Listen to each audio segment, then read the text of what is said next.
আউযু বিল্লাহি মিনাশ শাইতানির রাজীম। বিসমিল্লাহির রহমানির রহিম। اقترب للناس حسابهم وهم في غفلتهم معرضون وقال رسول الله صلى الله عليه وسلم السائي على الأرملة والمسكين كالمجاهد في سبيل الله وكالذي يقوم الليل ويصوم النهار أو كما قال عليه الصلاة والسلام। الحمد لله। যাবতীয় প্রশংসা বিশ্বজগতের মালিক আল্লাহ তাআলার জন্য, যে আল্লাহ তাআলা দয়া করে দুনিয়ার সমস্ত কাজ থেকে বিরত রেখে পবিত্র এই জুমার দিনে জুমার নামাজে আমাদের আসার ও বসার তৌফিক দান করেছেন। আমরা বলি আলহামদুলিল্লাহ। দরুদ এবং সালাম বর্ষিত হোক আমাদের সকলের প্রিয় রাসূল মুহাম্মদ সাল্লাল্লাহু আলাইহি ওয়াসাল্লামের উপর, তার পরিবারবর্গের উপর, তার প্রাণ প্রিয় সাহাবায়ে কেরামদের উপর। নবী সাল্লাল্লাহু আলাইহি ওয়াসাল্লাম বলেছেন, 3 শ্রেণীর ব্যক্তির জন্য ধ্বংস অনিবার্য।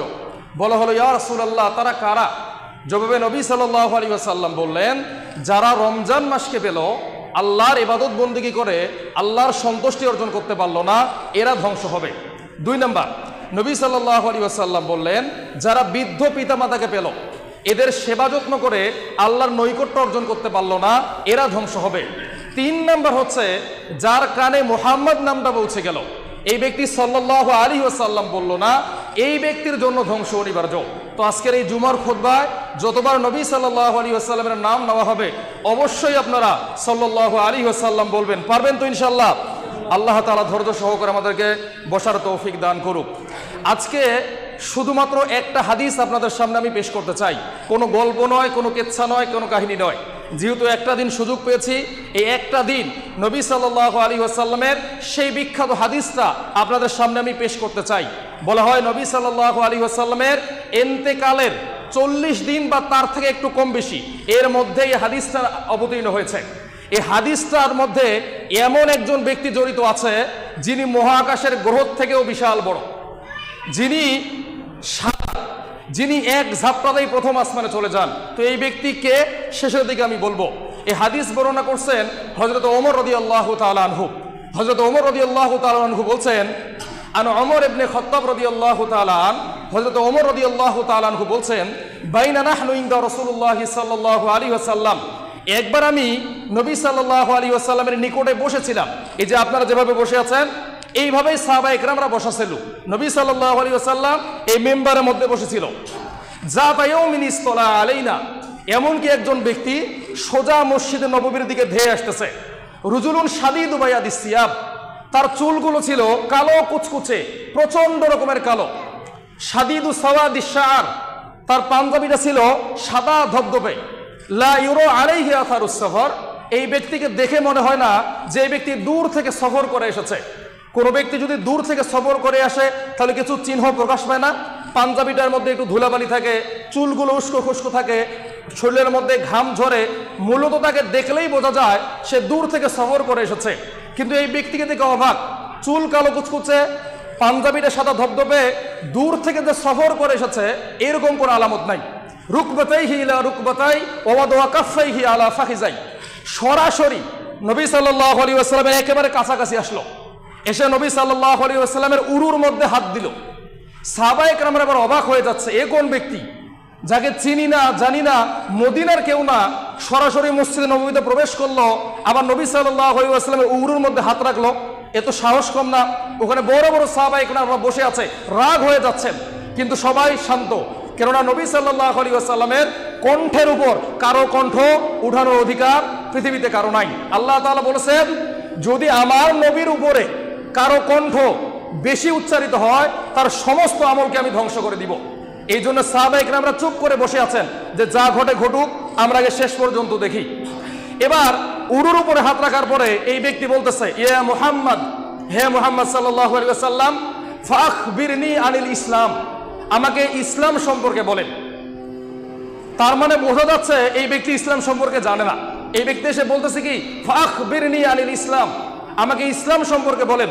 তখন নবী সাল্লাল্লাহু আলাইহি ওয়াসাল্লাম তার উপর রাগ করলেন না, তাকে ধমক দিলেন না, তার উপর গোসা হলেন না। তিনি এবার উত্তর দিচ্ছেন, তিনি বলছেন, আনতা শাহাদা আল্লা ইলাহা ইল্লাল্লাহ ওয়া আন্নাকা মুহাম্মাদুর রাসূলুল্লাহ, ইসলামটা হচ্ছে তুমি সাক্ষ্য দিবে আল্লাহ ছাড়া কোনো ইলাহ নাই, মুহাম্মদ সাল্লাল্লাহু আলাইহি ওয়াসাল্লাম আল্লাহ তাআলার রাসূল। তাহলে ইসলামের মূল যে বেসিক সংজ্ঞা সেটা আমরা কি পেলাম? আল্লাহ ছাড়া আইনদাতা কেউ নাই, আল্লাহ ছাড়া বিধানদাতা কেউ নাই, আল্লাহ তাআলা আপনার সৃষ্টিকর্তা কেউ নাই, আল্লাহ ছাড়া আপনার রিজিকদাতা কেউ নাই, আল্লাহ ছাড়া মূলত আসমান জমিনের মাঝে কেউ নাই। আবার যখন আপনি বলবেন যে আনতা শাহাদা আল্লাহ ইলাহা ইল্লাল্লাহ, তখন অটোমেটিক আপনার উপরে আরেকটা দায়িত্ব পড়বে, সেটা কি? মুহাম্মাদুর রাসূলুল্লাহ। আপনি যে আল্লাহকে মানবেন, তো আল্লাহ তো আপনার উপর বিধান দিয়েছে 5 ওয়াক্ত নামাজ পড়তে হবে। এখন কিভাবে পড়বেন? ওই বড় বড় শাইখরা বললে পড়বেন? তখন কি করতে হবে? নবী সাল্লাল্লাহু আলাইহি ওয়াসাল্লামের তরিকাকে আপনাকে অনুসরণ করতে হবে। নবীজি কিভাবে পাঞ্জাবি পড়েছেন, কিভাবে ভাত খেয়েছেন, কিভাবে রাষ্ট্র পরিচালনা করেছেন, কিভাবে অর্থনীতিকে সামাল দিয়েছেন, কিভাবে আন্তর্জাতিক পর্যায়ে তিনি যুদ্ধ করেছেন, সবগুলো বিষয় আপনাদেরকে জানতে হবে। এই জন্য বলা হচ্ছে ওয়া আন্নাকা মুহাম্মাদুর রাসূলুল্লাহ, তুমি মুহাম্মদ সাল্লাল্লাহু আলাইহি ওয়াসাল্লামকে আদর্শ রূপে গ্রহণ করবে। এরপর বলা হচ্ছে ওয়া তুকিমাস সালাত, তুমি নামাজ আদায় করবে। ওয়া তুতিয়াজ যাকাত, তুমি যাকাত দিবে। ওয়া তাসুমা রমাদান ওয়া তুহজ্জাল বাইতা ইন ইসতাতা ইলাইহি সাবিলা, আর যদি তোমার সমর্থ থাকে, টাকা পয়সা থাকে, তুমি একবার বাইতুল্লাহ গিয়ে হজ পালন করবে। এটা হচ্ছে ইসলামের মূল ভিত্তি। কটা জিনিসের উপর? 5টা। এখানে এই 5টার কথা বলা হলো। 1 নম্বরে কি? তুমি সাক্ষ্য দিবে আল্লাহ ছাড়া কোনো ইলাহ নাই, মুহাম্মদ সাল্লাল্লাহু আলাইহি ওয়াসাল্লাম আল্লাহর রাসূল। নামাজ আদায় করবে, যাকাত দিবে, রোজা রাখবে, আর যদি তোমার সমর্থ থাকে একবার গিয়ে তুমি হজ করবে। এবার বলতেছে ক্বালা সাদ্দাকাতা ফাজিবনা লাহু ইয়াসআলুহু ওয়া ইউসাদ্দিকু, তখন এই ব্যক্তি বলছে হে মুহাম্মদ, তুমি সত্য কথা বলেছো, তুমি সত্য কথা বলেছো। তখন সাহাবায়ে কেরামরা অবাক হয়ে যাচ্ছে, এ কোন ব্যক্তি? নিজেই প্রশ্ন করলো, প্রশ্ন শোনার পরে আবার সাক্ষ্য দিচ্ছে যে তুমি সত্য কথা বলেছো। এই ব্যক্তি আবার প্রশ্ন করতেছে ফাখবিরনি আনিল ঈমান, হে আল্লাহর নবী আমাকে ঈমান সম্পর্কে বলেন। তখন নবী সাল্লাল্লাহু আলাইহি ওয়াসাল্লাম বলছেন ঈমানটা হচ্ছে তুমি আল্লাহর পক্ষ থেকে যে 6টা অদৃশ্য আছে, যেমন আনতুমিনা বিল্লাহ, তুমি সাক্ষ্য দিবে আল্লাহ ছাড়া কোনো ইলাহ নাই। ওয়া মালাইকা, ফেরেশতারা আল্লাহর পক্ষ থেকে দূত। ও কুতুবিহি, আল্লাহর পক্ষ থেকে যে কিতাব নাজিল হয়েছে বিশ্বাস করবে। ও রসুলিহি, আল্লাহর পক্ষ থেকে যে রসুলেরা এসেছে তাদেরকে তুমি বিশ্বাস করবে। ভালো মন্দ তাকদীরের উপর বিশ্বাস করবে। পুনরায় যে আমাদেরকে জীবিত হতে হবে এর উপর বিশ্বাস করবে। কিয়ামতের দিনের উপর বিশ্বাস করবে। এই সমস্ত বিষয়গুলোকে কি দেখা যায়? এখনকার দিনে আমরা স্কুল কলেজ ইউনিভার্সিটিতে শিখেছি, পরীক্ষা নিরীক্ষা পর্যবেক্ষণ করার পরে মানুষ যে সিদ্ধান্তে উপনীত হয় এটা হচ্ছে জ্ঞান। এখন যদি এই 6টা জিনিসকে আমি পরীক্ষা করি, আমেরিকান মহাকাশ সংস্থা নাসার মধ্যে ঢুকাই, আল্লাহকে প্রমাণ করতে পারবে? ফেরেশতাকে প্রমাণ করতে পারবে? রসুলদেরকে প্রমাণ করতে পারবে? কোরআন ছাড়া আসমানি কিতাবকে প্রমাণ করতে পারবে? কিয়ামতের দিনকে প্রমাণ করতে পারবে? এই তাকদীর, আল্লাহ তাআলা যে মানুষ সৃষ্টির 50,000 বছর আগে তাকদীর লিখেছে, এগুলো প্রমাণ করতে পারবে? মৃত্যুর পরে এটা যে হাসর হবে, ফুলসিরাত হবে, আমলনামা হিসাব নিকাশ হবে, মিজানের পাল্লা হবে, এগুলো কি প্রমাণ করা যাবে? এগুলো সম্ভব? তো বোঝা গেল যে পরীক্ষা নিরীক্ষা পর্যবেক্ষণ করার পরে মানুষ যে সিদ্ধান্ত উপনীত হয় এটাই মূলত জ্ঞান না। জ্ঞানটা কি? সূরা বাকারার শুরুর দিকে আছে। আল্লাহ তাআলা বলছেন আল্লাযীনা ইউমিনুনা বিল গায়ব, যারা গায়েবের প্রতি বিশ্বাস করবে মূলত এরাই হচ্ছে মুত্তাকি। এই জন্য আল্লাহকে আমরা দেখি নাই গায়েব, রসুলকে দেখি নাই গায়েব, কিতাবকে দেখি নাই গায়েব, ফেরেশতাকে দেখি নাই গায়েব, ভালো মন্দ তাকদীর যে আছে আমরা দেখি নাই, এরপরে কিয়ামতের দিনকে আমরা দেখি নাই, সব কিছু গায়েবের উপর। আর এই 6টা বিষয়ের উপর যখন আপনি ঈমান আনতে পারবেন তখন আপনি দুনিয়াতে একটা জেলখানার মধ্যে আবদ্ধ হয়ে যাবেন। নবী সাল্লাল্লাহু আলাইহি ওয়াসাল্লাম একটা হাদিস বলেছিলেন আর দুনিয়া সিজনুল মুমিনিন ওয়া জান্নাতুল কাফির। এখন দেখেন দুনিয়াটা যদি আপনার জন্য জেলখানা হয় তাহলে আপনি আল্লাহর দাসত্বের আবদ্ধে বন্দী হয়ে আছেন। আপনার মন যাচ্ছে সুদ খাই, আপনি পারতেছেন না। এই যে আপনি জেলখানার মধ্যে আছেন, এখন জেলখানার মধ্যে থাকে কেউ যদি বলে প্রত্যেকদিন বিরিয়ানি খাবো, সম্ভব? কেউ দিবে? তো এই দুনিয়ার মধ্যে আল্লাহর দাসত্বর জেলখানার মধ্যে থেকে আপনি চাইলেও জেনা করতে পারছেন না, আপনি সুদ খেতে পারছেন না, আপনার মন চাচ্ছে ওজনে কম দেই কিন্তু পারছেন না। এই যে জেলখানার মধ্যে আল্লাহর হুকুমের ভিতরে আপনি আছেন। এবার এই ব্যক্তি বলছে ক্বালা সাদ্দাকাতা ফাজিবনা লাহু ইয়াসআলুহু ওয়া ইউসাদ্দিকু, বলছে হে মুহাম্মদ তুমি সত্য কথা বলেছো। আবার সাহাবায়ে কেরামরা অবাক হয়ে যাচ্ছে, কি ব্যাপার? নিজেই প্রশ্ন করে, প্রশ্ন শোনার পরে নিজেই আবার সাক্ষ্য দেয়, এ কোন ব্যক্তি? তারপরে তারা চুপ করে থাকলো। এবার প্রশ্ন করা হচ্ছে ইয়া মুহাম্মদ ফাখবিরনি আনিল ইহসান, আমাকে ইহসান সম্পর্কে বলেন। ইহসান শব্দটা শুনলে আমরা মনে করি মনে হয় দয়া, অমুক ব্যক্তির টাকা দরকার, টাকা দিতে হবে। অমুক ব্যক্তি না খেয়ে মরতেছে, তাকে টাকা দিতে হবে, এমনটাই আমরা মনে করি। তবে ইহসানের সঙ্গে এটা না। ইহসানটা হচ্ছে আনতা আবুদাল্লাহ কাআন্নাকা তারাহ, তুমি এমন ভাবে আল্লাহর ইবাদত করবে যেন তুমি আল্লাহকে দেখতেছো। ওয়া ইল্লাম তাকুন তারাহু ফাইন্নাহু ইয়ারাক, আর যদি তোমার কাছে মনে হয় যে দুনিয়ার এই চোখ দিয়ে তো আল্লাহকে দেখা সম্ভব না, তাহলে তুমি চিন্তা করবে আল্লাহ তোমাকে দেখতেছে। সত্য কথা বলেছো। এবার সাহাবায়ে কেরাম বলছে কি ব্যাপার, পরপর 3টা প্রশ্ন করা হলো। প্রশ্নের শুনে আবার নিজেই সাক্ষ্য দেয় এই ব্যক্তি আসলে কে। তখন পর্যন্ত সাহাবায়ে কেরামরা বুঝতে পারে নাই যে এই ব্যক্তিকে। এবার এই ব্যক্তি আবার প্রশ্ন করতেছে, ফাখবিরনি আনিস সাআহ, হে মুহাম্মদ আমাকে বলেন কিয়ামত কবে হবে, কিয়ামত কবে হবে, এটা কি কেউ জানে? এটা কোন আলেম, কোন পণ্ডিত, কোন নবী জানে? তখন নবী সাল্লাল্লাহু আলাইহি ওয়াসাল্লাম বলছেন, মাল মাসউলুন আনহা বিআলামা মিনাস সাইল, এই বিষয়ে প্রশ্নকারী এবং উত্তরদাতার জ্ঞান সমান। তখন এই ব্যক্তি আবার প্রশ্ন করতেছে, ফাখবিরনি আন আমারাতিহা, তাহলে আপনি আমাকে কিয়ামতের কিছু আলামত বলেন। কিয়ামতের আলামত আছে না, হাদিসের পাতায় পাতায় আছে কিয়ামতের আলামত।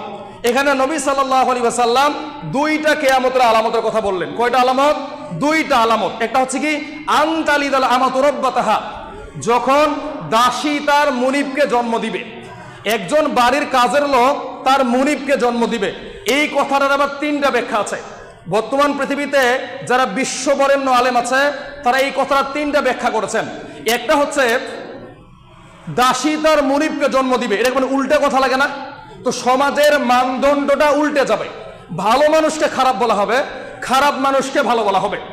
যারা সুদ খাবে তাদেরকে মনে করা হবে বিশাল টাকা বলা, আর যারা রিক্সা চালক হালাল পথে আছে তাদেরকে মনে করা হবে ফকির, গরিব। এটা একটা ব্যাখ্যা। 2 নম্বর ব্যাখ্যা হচ্ছে পিতা মাতার সঙ্গে দাস দাসীর মতো আচরণ করা হবে। আপনি আমি একটা জিনিস খেয়াল করি, আপনার বাড়িতে আপনার মা পড়ে আছে, আপনি একদিনও গরুর গোশত কিনেন না। যখনই আপনার শাশুড়ি আসবে দেখবেন আপনি অটোমেটিক বাজারে চলে গেছেন। এটা আল্লাহর পক্ষ থেকে মনে হয় আপনাকে কেউ বলে দিল যে বাজারে যাও। তো পিতা মাতার সঙ্গে এই অন্যায় জুলুম করা যাবে না। তো এই আরেকটা ব্যাখ্যা হচ্ছে কি সরাসরি দাসী তার মুনিবকে জন্ম দিবে। আমি 5টা দেশ সফর করেছি, ওমান, সৌদি আরব, কুয়েত, কাতার, বাহরাইন। এই 5টা দেশে আমি দেখেছি বাংলাদেশ, ইন্দোনেশিয়া, পাকিস্তান, আফগানিস্তান, এই সমস্ত গরিব দেশগুলো থেকে কিছু মহিলাদেরকে কাজের কথা বলে নিয়ে যাওয়া হয়। তাদেরকে অনেক বাড়িতে কাজ করানো হয়, আবার অনেক বাড়িতে তাদের সঙ্গে চুক্তি করে তাদের গর্ভটা ভাড়া নেওয়া হয় 10 মাস 10 দিনের জন্য। যখন 10 মাস 10 দিন এর ভিতরে কি হয়, এই যে গরুর যেমন ইনজেকশন দিয়ে পেটের মধ্যে বাচ্চা হয় না ডিএনএ দিয়ে, এইরকম তাদের ভিতরে ডিএনএ দিয়ে বাচ্চা দেওয়া হয়। মানে বর্তমান পৃথিবীতে আমাদের এই নারীরা ফ্যামিলিস রেভলিউশনের মাধ্যমে এত ব্যস্ততার ভিতরে পড়েছে যে তারা বাচ্চা জন্ম দেওয়ার সময় পাচ্ছে না। নিজের ক্যারিয়ার, স্ট্যাটাস, ব্যাংক ব্যালেন্স, মানে উচ্চ পর্যায়ের আশা আকাঙ্ক্ষা তাদের এত ব্যস্ত করে রেখেছে যে তারা সন্তান জন্ম দেওয়ার সময়ই পাচ্ছে না। তারা ভাবতেছে আমার সন্তান জন্ম দেওয়ার সময় নাই, সকালে উঠে আমাকে অফিসে যেতে হয়, আমি সকাল 8টায় অফিসে যাই, 5টায় আসি, আমি কখন সন্তান নেই। এই যে ব্যস্ত হয়ে পড়েছে, এই ব্যস্ততার কাজে এই ব্যস্ততাকে তারা সুযোগ মনে করে এই সমস্ত মহিলাদের ভিতরে ইনজেকশনের মাধ্যমে বাচ্চা দেওয়া হচ্ছে। যখন 10 মাস 10 দিন হয়ে গেল, এই মুনিবের বাচ্চা এই দাসী প্রসব করলো, তাকে তার পারিশ্রমিক দেওয়া হলো, এই মহিলা আবার দেশে চলে আসলো। তাহলে এখানে কিন্তু দাসী তার মুনিবকে জন্ম দিয়ে আসলো। তো এই হাদিসের ব্যাখ্যা কিন্তু এখন স্পষ্ট। এগুলো তো আরব দেশের কথা বললাম, আপনি Canada, America, Germany, Poland, Finland এই সমস্ত দেশে যান, দেখবেন চোখে আপনি দেখতে পাচ্ছেন এরকম দৃশ্যগুলো। তো নবী সাল্লাল্লাহু আলাইহি ওয়াসাল্লাম এই হাদিসের মধ্যে এই একটা কথা বলেছেন। আরেকটা বলতেছেন কি, ওয়া আনতারুল হুফাতাল উরাতাল আলাতা রিয়া আশ-শাইয়াতা তাউলুনা ফিল বুনিয়ান, যখন তুমি দেখবে নগ্ন পায়ের ব্যক্তিরা, যাদের পায়ে জুতা নাই, যাদের ঘরে খাবার নাই, এরা যখন উঁচু উঁচু বিল্ডিং করার প্রতিযোগিতা করবে, তখন তুমি বুঝে নিবে কিয়ামত এসে গেছে। আপনি রংপুরের দিকে তাকান, যখন জন্ম, আমার যখন 5-7 বছর বয়স, তখন এত বিল্ডিং ছিল সুদের মাধ্যমে। আপনার একটা জায়গা আছে, আপনি ব্যাংকের কাছে এই জায়গাটা দেখিয়ে টাকা নিলেন, এরপর 3 তলা বিল্ডিং করলেন, এরপর বাসাটা ভাড়া দিলেন, আস্তে আস্তে টাকা নিলেন, ব্যাংকের লোন শোধ করলেন। এটাই হচ্ছে মূলত এই উঁচু উঁচু বিল্ডিং হওয়ার মূল কারিগরি। আজকে ঢাকা শহরে যত বিল্ডিং আছে সবগুলো না বেশিরভাগ বিল্ডিং এর পিছনে সুদ আছে। নবী সাল্লাল্লাহু আলাইহি ওয়াসাল্লাম বলছেন, শেষ জামানায় এমন একটা সময় আসবে মানুষ সুদ খাবেই খাবে।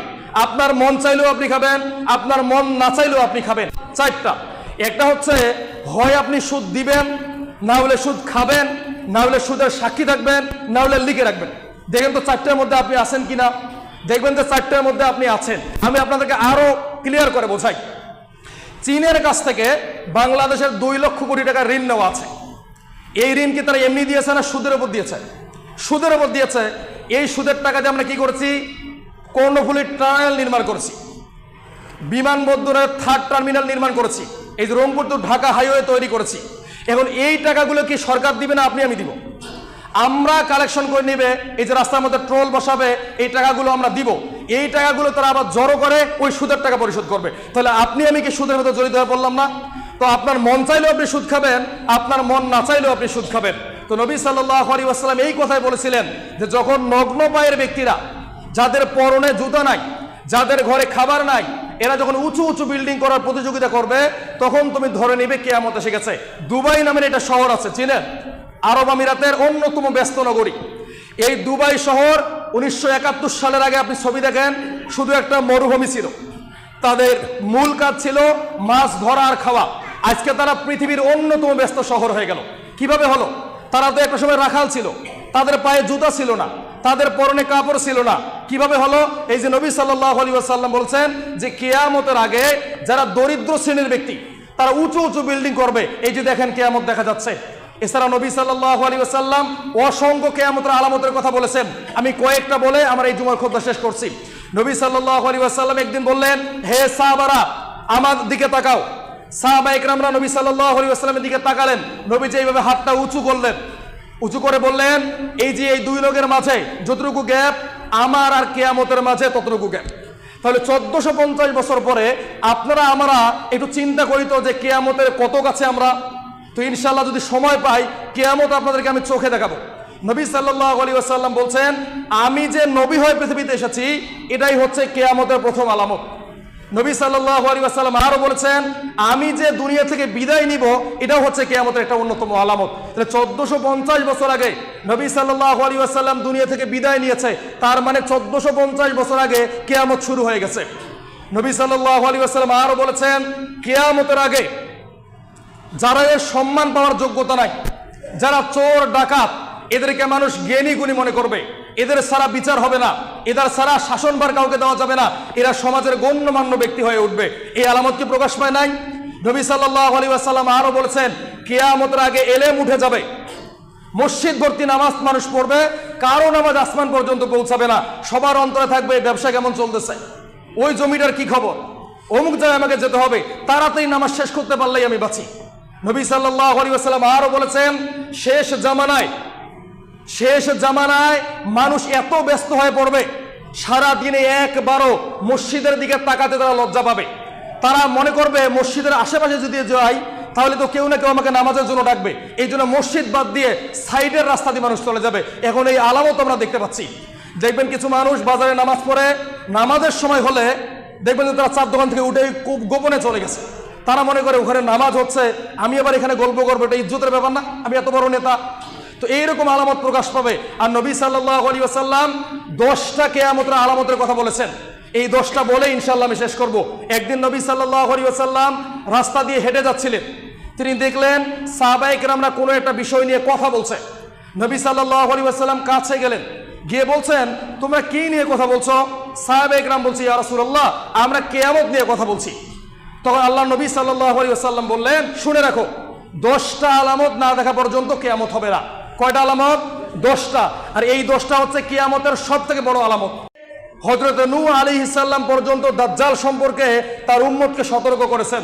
নবী সাল্লাল্লাহু আলাইহি ওয়াসাল্লাম বলছেন, শুনে রাখো হে আমার সাহাবীরা, শুনে রাখো, দাজ্জালের কিন্তু এক চোখ অন্ধ, তোমাদের রব অন্ধ নয়। এই কথার মানে বুঝেন? এই কথার মানে হচ্ছে দাজ্জালের ভিতরে আল্লাহ তাআলা এমন কোয়ালিটি, এমন গুণ দিবেন যে বড় বড় কাফেররা দাজ্জালকে দেখা মাত্রই রব হিসেবে স্বীকার করবে। আর দাজ্জালের কভারের মধ্যে লেখা থাকবে কাফের। এই কাফের লেখা সবাই দেখতে পারবে না, যারা মুমিন তারা দেখতে পারবে। আর এই দাজ্জাল কোথায় আছে? হযরতে তামিম আদ-দারি রাদিয়াল্লাহু তাআলা আনহু একটা হাদিস বর্ণনা করেছেন। এই হাদিসটা আপনাদের সামনে আমি এখন পেশ করছি। তামিম আদ-দারি বলছেন, একবার লাখাম ও জুজাম গোত্রের 30 জন লোককে নিয়ে আমি সমুদ্র ভ্রমণে বের হয়েছি। প্রতিমধ্যেই সামুদ্রিক ঝড় আমাদের জাহাজটা লন্ডভন্ড হয়ে গেল, আমরা একটা দ্বীপের কাছে আশ্রয় পড়লাম। আমরা ভয় ভয় সেই দ্বীপের কাছে গেলাম, গিয়ে দেখলাম একজন অদ্ভুত মানুষ, কিছুটা মানুষের মতো কিছুটা জানোয়ারের মতো, গায়ের মধ্যে লম্বা লম্বা লোম, নখগুলো বড় বড়। আমরা তার কাছে ভয় ভয় গেলাম, গিয়ে জিজ্ঞাসা করলাম তুমি কে? তখন সে বলছে আমি হচ্ছি জাসসাসা। জাসসাসা মানে হচ্ছে ডিটেকটিভ, গোয়েন্দা বাহিনী, ইন্টেলিজেন্স বাহিনী থাকে না, এই গোয়েন্দা বাহিনী। তখন তাকে জিজ্ঞাসা করা হলো তুমি কার জাসসাসা? তখন বলছে আমি হচ্ছে দাজ্জালের জাসসাসা। ওই যে দূরে একটা প্রাসাদ দেখতে পাচ্ছ, ওই প্রাসাদের ভিতরে যাও, একজন ব্যক্তি তোমাদের জন্য অপেক্ষা করছে। তামিমদারি তো অবাক, আর এখানে যে আমরা আসবো এটা তো আমরা নিজেও জানি না, তাহলে সে আমাদের জন্য কিভাবে অপেক্ষা করতে পারে? তামিম আদ-দারি তার সফর সঙ্গীকে নিয়ে ভয়ে ভয়ে সেই গুহার মধ্যে প্রবেশ করলো বা ঘরের মধ্যে প্রবেশ করলো। প্রবেশ করার পরে দেখে বিশাল দেহের একজন মানুষ, তাকে অসংখ্য শেকল দিয়ে বেঁধে রাখা হয়েছে। তার এই চোখ একটা আঙ্গুরের মতো, যেটা আমরা ইউটিউব ফেসবুকে দেখি না, ধরেন ওই রকম জাতীয় কিছু। তার কাছে গেল, গিয়ে জিজ্ঞাসা করলো তুমি কে? সে বলছে আমি হচ্ছি দাজ্জাল।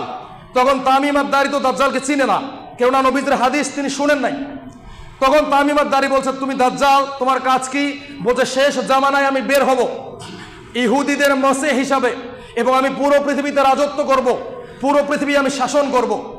তখন তামিম আদ-দারি বলছে তুমি কখন বের হবে? তখন তামিম আদ-দারিকে 3টা প্রশ্ন করা হলো। 1 নম্বর প্রশ্ন, আমাকে বাইসানের খেজুর বাগানের কথা বলো, এই বাগানে কি এখনো খেজুর ধরে? তামিম আদ-দারি বলছে হ্যাঁ, এই বাগানে তো এখনো খেজুর ধরে, এই খেজুর বিক্রি করে আমরা টাকা পাই, এই টাকা দিয়ে আমরা আমাদের সমাজকে, রাষ্ট্রকে উন্নতি অগ্রগতির দিকে নিয়ে যাই, আমরা ভালো চলি। তখন দাজ্জাল বলছে আমি যখন বের হব তখন বাইসানের খেজুর বাগানে আর কোনো খেজুর থাকবে না। তখন তাকে 2য় প্রশ্ন করা হলো, আমাকে জুগারের ঝর্ণার ব্যাপারে বলেন, জুগারের ঝর্ণার থেকে কি এখনো পানি আসে? তখন তামিম আদ-দারি বলছে হ্যাঁ, জুগারের ঝর্ণা থেকে এখনো পানি আসে, আর এই পানি দিয়ে মানুষেরা চাষাবাদ করে, কৃষি জমিতে ফল ফসল ফলায়। তখন দাজ্জাল বলছে আমি যখন আসব তখন এই জুগারের ঝর্ণা বন্ধ হয়ে যাবে। 3 নম্বর প্রশ্ন করা হলো, তুমি আমাকে বলো সি অফ গ্যালারি বা তাবারিয়া হ্রদের পানি কি আছে না শুকিয়ে গেছে? দাজ্জাল তখন তামিম আদ-দারি বলছে যে সেখানে তো এখনো বিশাল পানি আছে, এটা তো এখনো সমুদ্র। তখন দাজ্জাল বলছে আমি যখন বের হব তখন এই সাগরের পানি শুকিয়ে যাবে। এখন দেখেন 1450 বছর পরে বাইসানের খেজুর বাগানে কোনো খেজুর নাই, জুগারের ঝর্ণার মধ্যে কোনো পানি নাই, সি অফ গ্যালারি বা তাবারিয়া হ্রদ। এটা একটু পরিচয় আপনাদেরকে দেই। ইসরায়েল আজকে সারা পৃথিবীতে মুসলিমদের উপর নির্যাতন করছে, সারা পৃথিবীতে মুসলিমদেরকে হত্যা করছে। প্রথমে ফিলিস্তিনের গাজাকে তারা ধ্বংস করলো, এরপর লিবিয়াকে, সিরিয়াকে তারা ধ্বংস করলো, এখন ইরানকে তারা ধ্বংস করছে। এই ইসরায়েলের পাশে যে নদী অবস্থিত, এইটাকেই বলা হয় সি অফ গ্যালারি বা তাবারিয়া হ্রদ। এখন আপনি গিয়ে দেখেন, গুগল সার্চ করে দেখেন, সেই নদীতে আর পানি নেই। তার মানে কি, দাজ্জাল যে 3টা আলামতের কথা বলেছিল, এই 3টা আলামত প্রকাশ পেয়ে গেছে। তার মানে দাজ্জাল অতি সন্নিকটে বের হয়ে আসবে। দাজ্জাল ইহুদিদেরকে নিয়ে পুরো পৃথিবী শাসন করবে। কোথা থেকে? জেরুজালেম থেকে। ইতিহাসের মধ্যে পাওয়া যায় পুরো পৃথিবী 4 জন ব্যক্তি শাসন করেছে, 2 জন মুসলিম আর 2 জন হচ্ছে অমুসলিম। মুসলিমদের ভিতরে একজন হচ্ছে বাদশাহ জুলকারনাইন, যিনি পুরো পৃথিবী শাসন করেছেন। আরেকজন হচ্ছেন দাউদ আলাইহিস সালামের সন্তান সুলাইমান আলাইহিস সালাম, তিনি পুরো পৃথিবী শাসন করেছেন। এই যে আজকে যে আমরা আধুনিক যে বিমানগুলো দেখি না, যেমন F-35 যুদ্ধ বিমান, সুখোই Su-35, চেংদু, জে-10সি, F-22 রাফতার, রাফাল, এই সমস্ত যুদ্ধ বিমানকে হযরত সুলাইমান আলাইহিস সালামের নকশা অনুযায়ী তৈরি করা হয়। আমরা জানি সুলাইমান আলাইহিস সালামকে আল্লাহ তাআলা একটা বায়ু দিয়েছিলেন। এই বায়ু সকালে 1 মাসের পথ অতিক্রম করত, বিকেলে 1 মাসের পথ অতিক্রম করত। এক কথায় মানুষ যে আকাশ দিয়ে উঠতে পারে, এটা সর্বপ্রথম সুলাইমান আলাইহিস সালাম মানুষদেরকে শিখিয়েছেন। আর এই সভ্যতাকে কেন্দ্র করেই এখন আমাদের এই যুগের যত পরিবহন আছে সমস্ত উড়োজাহাজ। আর কাফেরদের মাঝে 2 জন হচ্ছে, একজন বখতে নেসার আর একজন হচ্ছে নমরুদ। এই 2 জন পুরো পৃথিবী শাসন করেছে। ইতিহাসের পাতায় লেখা আছে, কেউ যদি পুরো পৃথিবী শাসন করতে হয় তাহলে তাকে জেরুজালেমকে রাজধানী করে পুরো পৃথিবী শাসন করতে হবে। আর এই দাজ্জাল কিন্তু জেরুজালেম থেকেই বের হবে আর ইহুদিদেরকে নিয়ে পুরো পৃথিবী শাসন করবে। সম্মানিত উপস্থিতি, আজকে যদি আপনারা সারা পৃথিবীর দিকে তাকান, দেখবেন ইহুদিরা পৃথিবীর কোথাও নাই, তারা এসে জেরুজালেমে বসে আছে। 1914 সালে, 17 সালে প্রথম এবং দ্বিতীয় বিশ্বযুদ্ধ যখন লাগলো, তখন ইহুদিরা সারা পৃথিবী বাদ দিয়ে এই জেরুজালেমকে দখল করেছে। এরপর পর 3 থেকে 4 বার আরবদের সঙ্গে তাদের যুদ্ধ হয়েছে। এরপর ইসরায়েল রাষ্ট্রটা তারা ধীরে ধীরে বড় করেছে। এখন ফিলিস্তিনকে আপনি যদি ম্যাপের মধ্যে খুঁজেন দেখবেন পাবেন না, একটা পাবেন গাজা আর একটা পাবেন পশ্চিম তীর, আর পুরো ইসরায়েল রাষ্ট্রকে ফিলিস্তিনি মানচিত্রের উপর বসে দেওয়া হয়েছে। ইহুদিরা সারা পৃথিবী থেকে জেরুজালেমে এই জন্য এসেছে, এই জেরুজালেম থেকেই দাজ্জাল পুরো ইহুদিদেরকে নিয়ে পুরো পৃথিবী শাসন করবে। একটা দিন হবে 1 বছরের মতো, আরেকটা দিন হবে 1 মাসের মতো, আরেকটা দিন হবে 1 সপ্তাহের মতো, আর বাকি দিনগুলো হবে আমাদের এই দিনের মতো। তো দাজ্জাল পৃথিবীতে ছিল, পৃথিবীতে আছে, সে অচিরেই বের হবে এবং ইহুদিদেরকে নিয়ে পুরো পৃথিবী শাসন করবে। এই জন্য ইসরায়েল গ্রেট ইসরায়েল তৈরি করতে চায়, গ্রেটার ইসরায়েল তৈরি করতে চায়। তারা ইরাকের ইউফ্রেটিস নদী থেকে শুরু করে মিশরের নীল নদ পর্যন্ত দখল করতে চায়। তারা পৃথিবীর রুল ইন স্টেট হতে চায়। তো দাজ্জাল সামনে আমাদের জন্য অপেক্ষা করছে, খুব তাড়াতাড়ি দাজ্জাল বের হয়ে যাবে। 2 নম্বর হচ্ছে ঈসা আলাইহিস সালামের আগমন। আল্লাহ তাআলা এটা সুন্নাহ কি জানেন? যেখানে যত বড় পাপী সেখানে তত বড় দিনদার। খেয়াল করেন হযরত ইব্রাহিম আলাইহিস সালামের সময়ের কথা। ইব্রাহিম আলাইহিস সালামের মতো খলিল যেখানে, আবার নমরুদের মতো খারাপ মানুষ সেখানে। মুসা আলাইহিস সালামের মতো নবী যেখানে, আবার ফেরাউনের মতো শয়তান সেখানে। নবী সাল্লাল্লাহু আলাইহি ওয়াসাল্লামের মতো সবথেকে দিনদার মানুষ যেখানে, আবার আবু জেহেলের মতো শয়তান সেখানে। তো এত বড় একজন দাজ্জাল, একজন মিথ্যাবাদী পৃথিবীতে আসবে, তাকে মোকাবেলা করার জন্য আবার কেউ আসবে না? একজন আসবে, তার নাম হচ্ছে ঈসা আলাইহিস সালাম। আল্লাহ তাআলা অনেক আগেই তাকে আসমানের মধ্যে রেডি করে রেখেছেন। যখন দাজ্জাল পৃথিবীতে আসবে, এই দাজ্জালকে হত্যা করার জন্য ঈসা আলাইহিস সালামও আসমান থেকে জমিনে নেমে আসবেন। কোথায় আসবেন? সিরিয়ার দামেস্কের উমাইয়া মসজিদে আসবেন।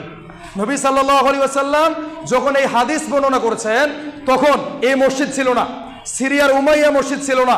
আর এখন সেই উমাইয়া মসজিদ হয়ে গেছে, মসজিদের মিনার সাদাও হয়ে গেছে। তাহলে এখান থেকে আমরা বুঝতে পারছি ঈসা আলাইহিস সালামও অতি দ্রুতই পৃথিবীতে আসবে দাজ্জালকে হত্যা করার জন্য। আর ঈসা আলাইহিস সালাম এখন যে মুসলিমদের দুর্দশা আমরা দেখতে পাচ্ছি, টিভি খুললেই অমুক দেশে মুসলিম হত্যা, অমুক জায়গায় বোমা হামলা, অমুক দেশে বিমান থেকে হামলা, এই সমস্ত জিনিস থাকবে না। ঈসা আলাইহিস সালাম আসমানের মধ্যে এমনি বসে নাই, তিনি আছেন একটা সময়ের অপেক্ষায়। ওই সময় যখন আসবে তখন ঈসা আলাইহিস সালাম পৃথিবীতে আসবেন, এসে এই দাজ্জালকে হত্যা করবেন। কোথায় হত্যা করবেন? বাবে লুতে হত্যা করবেন। সে জায়গাটা পর্যন্ত এখন চিহ্নিত হয়ে গেছে। এই বাবে লুতে হত্যা করার পরে ইসলামী খেলাফা 40 বছর প্রতিষ্ঠা করবেন। এরপরে নবী সাল্লাল্লাহু আলাইহি ওয়াসাল্লাম বলছেন, একটা ইহুদি যদি পাথরের পিছনে লুকিয়ে থাকে, পাথর কথা বলবে, হে মুসলিম, আমার পিছনে ইহুদি লুকিয়ে আছে, আসো একে হত্যা করো। যদি কোনো গাছের পিছনে লুকিয়ে থাকে, গাছ কথা বলবে, হে মুসলিম, আমার পিছনে একজন ইহুদি লুকিয়ে আছে, একে হত্যা করো। মুসলিমদের এই দুর্দশা থাকবে না। মুসলিমদের এই দুর্দশা দূর করার জন্যই ঈসা আলাইহিস সালাম আসমান থেকে জমিনে নেমে আসবেন, দাজ্জালকে হত্যা করে 40 বছরে খেলাফা প্রতিষ্ঠা করবেন। আর এই ঈসা আলাইহিস সালামের সন্তান হবে, তিনি আবারও দুনিয়া থেকে বিদায় নেবেন। এরপরে এমন একটা সময় আসবে যেই দিন ফিতনা ফাসাদে পৃথিবী ভরে যাবে। এমন একটা সময় আসবে মানুষ রাস্তাঘাটে দাঁড়িয়ে জেনা করবে, মানুষ আল্লাহ বলার মতো একজন লোক থাকবে না। এরপরে কিয়ামত হয়ে যাবে। যেটা বললাম 2 নাম্বার। 3 নাম্বার হচ্ছে ইয়াজুজ ও মাজুজ। ইয়াজুজ মাজুজ হচ্ছে কি? ইয়াজুজ মাজুজ হচ্ছে একটা সভ্যতা, একটা জাতি। অনেক সময় আমরা মনে করি ইয়াজুজ মাজুজ মানে হলিউড বলিউডের কোনো দানব, কোনো ডাইনোসর, এমন মনে করি। তবে ইয়াজুজ মাজুজ হচ্ছে মানুষ। কোথায় পেলাম? সহিহ বুখারীতে একটা হাদিস 4 বার এসেছে। নবী সাল্লাল্লাহু আলাইহি ওয়াসাল্লাম বলছেন, কিয়ামতের দিনে আল্লাহ তাআলা হযরত আদম আলাইহিস সালামকে ডাকবেন, ডেকে বলবেন, হে আদম, তোমার সন্তানদের মধ্য থেকে তুমি জাহান্নামীদেরকে আলাদা করে দাও। আদম আলাইহিস সালাম বলবেন, এখানে তো লক্ষ লক্ষ মানুষ, কোটি কোটি মানুষ, কতজনকে আমি জাহান্নামের জন্য আলাদা করে দিব? তখন আল্লাহ তাআলা বলবেন, 1999 জনকে জাহান্নামের জন্য আলাদা করে দাও। এই হাদিস শোনার পরে তো আপনাদের কিছু হলো না, কিন্তু সাহাবায়ে কেরামরা এই হাদিস শোনার পরে গড়াগড়ি করে কান্নাকাটি করতে শুরু করলো, ইয়া রাসূলুল্লাহ, আমাদের কি হবে? 1000-এ যদি 999 জন মানুষ জাহান্নামে যায়, তাহলে আমাদের কি হবে? এটা সহিহ বুখারীতে 4 বার এই হাদিসটা এসেছে। তখন নবী সাল্লাল্লাহু আলাইহি ওয়াসাল্লাম বললেন, সুসংবাদ আছে। এই যে 999 জন 1000-এ জাহান্নামে যাচ্ছে, এরা হচ্ছে ইয়াজুজ ও মাজুজের ভিতর থেকে। আর একজন যে জান্নাতে যাচ্ছে, এটা হচ্ছে আদম সন্তানের ভিতর থেকে। তার মানে ইয়াজুজ ও মাজুজ আদম সন্তান। তারা কোথায় আছে? সূরা কাহাফের ভিতরে যান। সূরা কাহাফের ভিতরে আছে, ক্বালু ইয়া যুলকারনাইনি ইন্না ইয়াজুজা ওয়া মাজুজা মুফসিদুনা ফিল আরদ। যখন যুলকারনাইন বাদশাহ দুই পাহাড়ের মধ্যবর্তী স্তরে উপস্থিত হলো, তখন এই যুলকারনাইনকে একটা সম্প্রদায় এসে বলল, হে যুলকারনাইন, ইয়াজুজ মাজুজ আমাদের ভিতরে ফিতনা ফাসাদ তৈরি করতেছে, আপনি তার মাঝে এবং আমাদের মাঝে একটা দেওয়াল নির্মাণ করে দেন। তখন বাদশাহ যুলকারনাইন বলছে, আতুনি জুবারুল হাদিদ, তোমরা লোহা নিয়ে আসো, গলিত তামা নিয়ে আসো, তোমাদের মাঝে এবং তাদের মাঝে আমি একটা দেওয়াল নির্মাণ করে দেই। আর এই দেওয়াল নির্মাণ করার কারণে দেওয়ালের পিছনে পড়ে আছে ইয়াজুজ ও মাজুজ। এই দেওয়াল কোথায়, এটা নিয়ে অনেক মত পার্থক্য আছে, কিন্তু এর মধ্যে একটা দেওয়ালকে গুগল থেকে খুঁজে আমি বের করেছি। এই দেওয়ালটা কোথায়? রাশিয়ার দুইটা শহর আছে, নাম হচ্ছে দারিয়াল ও দারবেন্দু।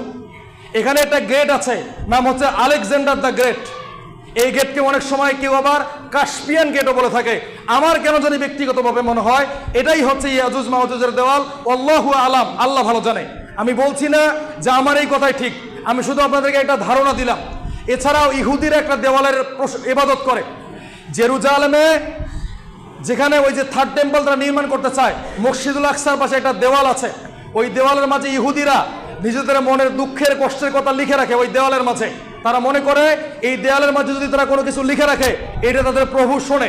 অনেকে দাবি করে এটাই হতে পারে ইয়াজুজ মাহুজের দেওয়াল, তবে আল্লাহু আলাম, আল্লাহ ভালো জানেন। তো ইয়াজুজ মাহুজ পৃথিবীতে কিভাবে আসবে জানেন? বৃষ্টির দিনে যেমন ব্যাঙেরা একটার পর একটা আসতে থাকে, এইভাবে ইয়াজুজ মাহুজের ফিতনাগুলো একটার পর একটা আসতে থাকবে, একটার পর একটা সাগরের ঢেউয়ের মতো আসতে থাকবে।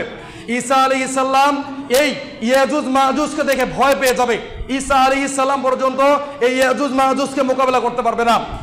ইয়াজুজ মাহুজ এতটাই ভয়ঙ্কর হবে যে ঈসা আলাইহিস সালাম ওই যে জুদি পাহাড়, যে পাহাড়ে নূহ আলাইহিস সালামের নৌকা থেমে গিয়েছিল, এই পাহাড়ে গিয়ে আশ্রয় নিবে এবং আল্লাহর কাছে বলবে, হে আল্লাহ, আপনি এই সম্প্রদায়কে ধ্বংস করে দেন। তখন আল্লাহ তাআলা ছোট ছোট কিছু পাখি পাঠাবেন। এই ছোট ছোট পাখিগুলো কি করবে? পৃথিবীতে আসবে, আসার পরে এগুলোর উপর ছোট ছোট পাথর নিক্ষেপ করবে। ওই যে হাতি বাহিনীর কথা মনে আছে না? লিইলাফি কুরাইশ ইলাফিহিম, যখন তারা কাবা ঘরকে ধ্বংস করতে আসছিল, তখন ছোট ছোট হুদহুদ পাখি ছোট ছোট পাথর দিয়ে এই হাতি বাহিনীকে ধ্বংস করেছে।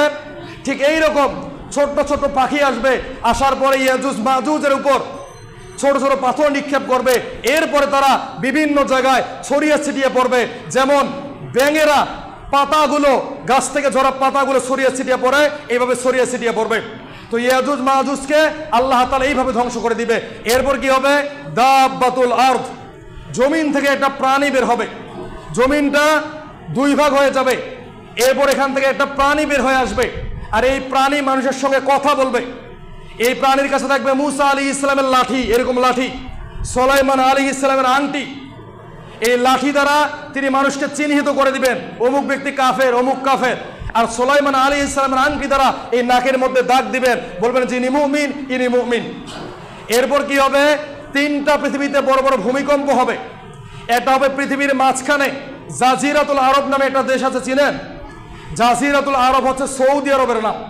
সৌদি আরব মানে কি? রাজাদের দেশ। এই রাজাদের দেশ তারা নিজে নিজেই বানিয়েছে।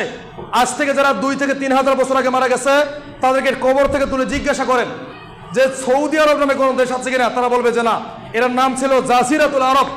এটাকে তারা চেঞ্জ করে সৌদি আরব নাম রেখেছে। কারণ কি? কেননা নবী সাল্লাল্লাহু আলাইহি ওয়াসাল্লামের জাজিরাতুল আরব সম্পর্কে ভবিষ্যৎবাণী আছে। একদিন নবী সাল্লাল্লাহু আলাইহি ওয়াসাল্লাম ঘুম থেকে খুব ভয় পেয়ে উঠলেন, উঠে বলছেন, আরবদের জন্য ধ্বংস, আরবদের জন্য ধ্বংস, আরবদের জন্য ধ্বংস। একজন সাহাবী বলছে, ইয়া রাসূলুল্লাহ, কেন আরবরা ধ্বংস হবে? তখন নবী সাল্লাল্লাহু আলাইহি ওয়াসাল্লাম বলছেন, এই সৌদি আরব থেকে বা জাজিরাতুল আরব থেকে শয়তানের শিং বের হবে। এখানে তারা অশ্লীলতা করবে, এখানে তারা জেনা ব্যভিচার করবে, পশ্চিমা সংস্কৃতি তারা এখানে টেনে আনবে। তখন নবী সাল্লাল্লাহু আলাইহি ওয়াসাল্লাম ইয়েমেনের জন্য দোয়া করলেন, সিরিয়ার জন্য দোয়া করলেন। তাহলে বোঝা যাচ্ছে শেষ জামানায় এই সৌদি আরবে ভয়ঙ্কর কিছু হয়ে যাবে। এখনকার দিনে হলিউড, বলিউড যত অশ্লীলতা আছে সমস্ত কিছুকে তারা সৌদি আরবে নিয়ে গেছে। সৌদি আরবে একটা শহর হচ্ছে দ্য লায়ন। এই শহরটা হবে এতটাই আধুনিক, পৃথিবীর যত অশ্লীলতা আছে সবকিছু ওখানে থাকবে। এখানে মাটির মধ্যে কোনো মানুষ থাকবে না, সবাই থাকবে আসমানে। এই কাজ অলরেডি শুরু হয়ে গেছে। এই যে দুবাই শহর এখন যেমন মদের কারখানা হয়ে গেছে, জেনা ব্যভিচারের কারখানা হয়ে গেছে, তো সৌদি আরবে এরকম কিছু হতে যাচ্ছে। আর নবী সাল্লাল্লাহু আলাইহি ওয়াসাল্লাম এই জন্য তাদের বদদোয়া করেছেন। তো পৃথিবীর মাঝখানে একটা ভূমিকম্প হবে জাসিরাতুল আরবে, কেননা এই পাপের কারণে আল্লাহ তাআলা তাদেরকে ধ্বংস করে দিবে। 2 নম্বর হচ্ছে একটা ভূমিকম্প হবে ওই যে পশ্চিমা সভ্যতার দিকে, যারা এখন F-35 যুদ্ধ বিমান দিয়ে ইরানে হামলা চালাচ্ছে, সিরিয়ায় মানুষ হত্যা করতেছে, F-22 রাফতার যুদ্ধ বিমান দিয়ে পুরো ইরানকে জ্বালিয়ে দিচ্ছে, B-2 বোম্বার দিয়ে শক্তিশালী ক্ষেপণাস্ত্র, শক্তিশালী বোমা, বাংকার বাস্টার বোমা মাটির নিচে পাহাড়ের গভীর আঘাত আনতেছে। এদের দিকে একটা ভূমিকম্প হবে। কি হবে তাতে? নিউ ইয়র্ক শহর থাকবে না, লন্ডন শহর থাকবে না, টোকিও থাকবে না। ওই যে জাপানের হিরোশিমা এবং নাগাসাকিতে যে পরিমাণ ভয়ঙ্কর ঘটনা ঘটেছিল, তো এই পশ্চিমা সভ্যতার দিকে এইরকম ঘটনা ঘটবে। এই জন্য নবী সাল্লাল্লাহু আলাইহি ওয়াসাল্লাম বলছেন, শেষ জামানায় তোমরা শহরের দিকে যেও না, শেষ জামানায় তোমরা শহর থেকে দূরে প্রত্যন্ত এলাকায় গ্রামাঞ্চলে তোমরা ছোট ছোট ঘর তৈরি করো, এখানে তোমরা কিছু গবাদি পশু লালিত পালিত করো, নিজেদের খাবার নিজেরা তৈরি করার চেষ্টা করো, কেননা শেষ জামানায় এই সমস্ত শহরকে ধ্বংস করে ফেলা হবে। এই জন্য যারা বুদ্ধিমান তারা দেখবেন এখন শহর কেন্দ্রিক জীবনযাপন বাদ দিয়ে দিয়েছে, তারা এখন গ্রামে চলে যাচ্ছে, প্রত্যন্ত অঞ্চলে চলে যাচ্ছে, কেননা যদি পৃথিবীতে মহাযুদ্ধ লাগে সর্বপ্রথম এই শহরগুলোকে ধ্বংস করা হবে, তারপর গ্রামের দিকে তারা ধীরে ধীরে ঢুকবে। তো পৃথিবীর পূর্ব দিকে একটা ভূমিকম্প হবে, এই যে আমাদের এই দিক, এই যে ভারত, পাকিস্তান, বাংলাদেশ, আফগানিস্তান, এই দিকে একটা ভূমিকম্প হবে। কেন হবে? অশ্লীলতার কারণে, জেনা ব্যভিচার কারণে, এই যে মানুষের অর্থ সম্পদ যে আমরা লুট করতেছি, এই জন্য এইদিকে একটা ভূমিকম্প হবে।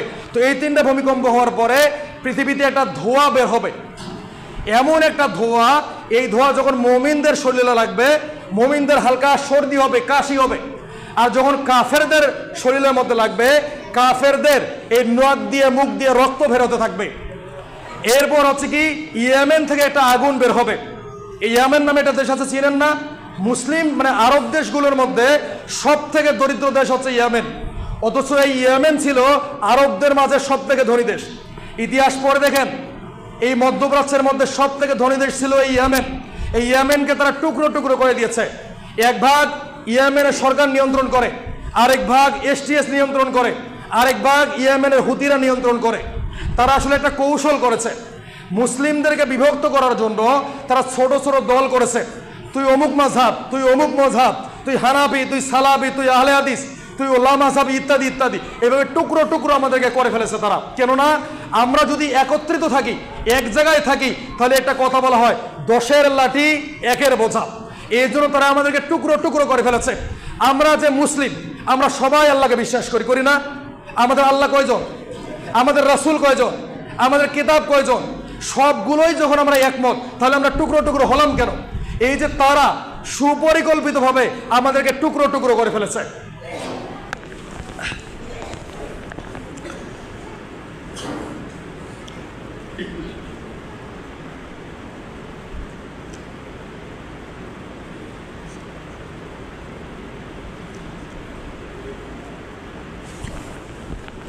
তারা সুপরিকল্পিতভাবে আমাদেরকে টুকরো টুকরো করে ফেলেছে, যেমন ইয়েমেনকে, সিরিয়াকে, ইরাককে তারা টুকরো টুকরো করে ফেলেছে।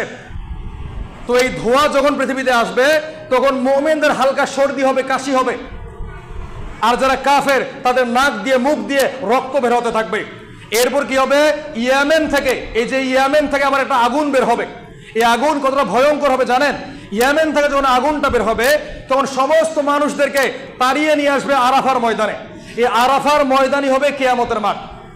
অন্য হাদিসে আছে সিরিয়া হবে আরাফাতের মাঠ। এই আরাফাতের ময়দানের দিকে মানুষদেরকে এই আগুন নিয়ে আসবে। এই আগুনের বৈশিষ্ট্য হবে কেমন? যেখানে নামাজের সময় হবে, আগুন ওখানে থেমে যাবে। আপনি নামাজ পড়লেন, আবারও আগুন আপনাকে এদিকে পিছন থেকে ধাওয়া করতে থাকবে। এইভাবে সবাইকে তারা এই সিরিয়ার ময়দানে উপস্থিত করবে। এরপর সর্বশেষ আলামত প্রকাশ পাবে, সেটা কি? পশ্চিম দিক থেকে সূর্য উদিত হবে। নবী সাল্লাল্লাহু আলাইহি ওয়াসাল্লাম বলছেন, লা তাকুমুস সাআতু হাত্তা তাতলুয়া আশ-শামসু মিন মাগরিবিহা। ততদিন পর্যন্ত কিয়ামত হবে না যতদিন পর্যন্ত না পশ্চিম দিক থেকে সূর্য উদিত হচ্ছে। হাত্তা তাতলুয়া আশ-শামসু মিন মাগরিবিহা ফাইদা তালাআত ওয়ারাহান নাস। তখন সমস্ত মানুষ ভয় পেয়ে বলবে, হে আল্লাহ আমি ঈমান আনলাম, হে আল্লাহ আমি ঈমান আনলাম। তখন আল্লাহ রসুল বলছেন, তখন এই ঈমান তাদের কোনো কাজে আসবে না। কেন আসবে না জানেন? কেননা কিয়ামতের যখন বড় বড় আলামতগুলো প্রকাশ পাওয়া শেষ, এবং পশ্চিম দিক থেকে সূর্য উদিত হবে, তখন তওবার দরজাটা বন্ধ হয়ে যাবে। আর তওবার দরজা যখন বন্ধ, তখন আপনি যত কান্নাকাটি করেন, যত ইবাদত বন্দি করেন, কোনো লাভ নেই। এজন্য নবী সাল্লাল্লাহু আলাইহি ওয়াসাল্লাম বললেন, এই 10টা আলামত দেখার পরেই কিয়ামত হবে। তো যে কথা বলতে গিয়ে এই পর্যন্ত আসলাম, সেটা হচ্ছে কি, এখানে নবী সাল্লাল্লাহু আলাইহি ওয়াসাল্লাম 2টা আলামতের কথা বলেছিলেন। একটা কি, দাসী তার মুরিবকে জন্ম দিবে। আরেকটা কি, যাদের পায়ে জুতা নেই, পরনে কাপড় নেই, এরা যখন উঁচু উঁচু বিল্ডিং করার প্রতিযোগিতা করবে, তখন কিয়ামত হবে। এরপর এই ব্যক্তি এই সমস্ত প্রশ্ন শোনার পরে চলে গেল। এবার ওমর রাদিয়াল্লাহু তাআলা আনহু ওখানে বসে আছেন। নবী সাল্লাল্লাহু আলাইহি ওয়াসাল্লাম বলছেন, এ ওমর, আতাদরি মানিস সাইল, হে ওমর, তুমি কি জানো এই ব্যক্তিকে? তখন ওমর রাদিয়াল্লাহু তাআলা আনহু বলছেন, আল্লাহু ওয়া রাসূলুহু আ'লাম, আল্লাহ এবং তার রাসূলই ভালো জানে। তখন নবী সাল্লাল্লাহু আলাইহি ওয়াসাল্লাম বলছেন, ফাইন্নাহু জিবরিল, তিনি হচ্ছেন জিবরাইল আলাইহিস সালাম। এই ইতিহাসে একবারই জিবরাইল আলাইহিস সালাম সশরীরে মানুষের বেশে এই হাদিসটা শেখানোর জন্য মসজিদে নববীতে প্রবেশ করেছিল, যা ইতিহাসে আর কখনো ঘটেনি। তখন নবী সাল্লাল্লাহু আলাইহি ওয়াসাল্লামকে জিজ্ঞাসা করা হলো, তিনি কেন এসেছেন? নবী সাল্লাল্লাহু আলাইহি ওয়াসাল্লাম বলছেন, মা আতাকুম ইউআল্লিমুকুম দীনাকুম, সে এসেছে তোমাদেরকে তোমাদের দ্বীন শিক্ষা দেওয়ার জন্য। এই জন্য প্রথমে প্রশ্নের মাধ্যমে শিখালো যে ইসলাম কি, এরপর শিখালো ঈমান কি, এবার শিখালো ইহসান কি, এরপর শিখালো যে কিয়ামত কবে হবে। এই 4টা প্রশ্নের উত্তর সাহাবায়ে কেরামদেরকে শিক্ষা দেওয়ার পরে তিনি আবারও আসমানের মধ্যে চলে গেলেন। তো সম্মানিত উপস্থিতি, এই হচ্ছে নবী সাল্লাল্লাহু আলাইহি ওয়াসাল্লামের বিখ্যাত হাদিস। এই হাদিসটাকে বলা হয় হাদিসে জিবরিল।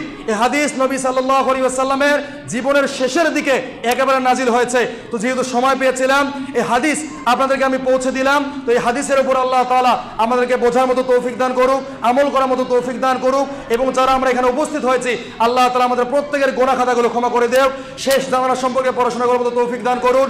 আল্লাহর কাছে সর্বশেষ বলি, হে আল্লাহ, আমাদের এই বাংলাদেশে যেন কোরআনের আইন প্রতিষ্ঠা হয়, এমন একটা সুশাসন দেখে যেন আমরা মরতে পারি। আল্লাহ তুমি সেই তৌফিক দান করো। ফাযকুরুল্লাহ যাযকুরুকুম ওয়াশকুরুহু কামা হাদাকুম ইন্নাহু হুয়াল গফুরুর রহিম। ফাযকুরুনি আযকুরুকুম ওয়াশকুরু লি ওয়া লা তাকফুরুন।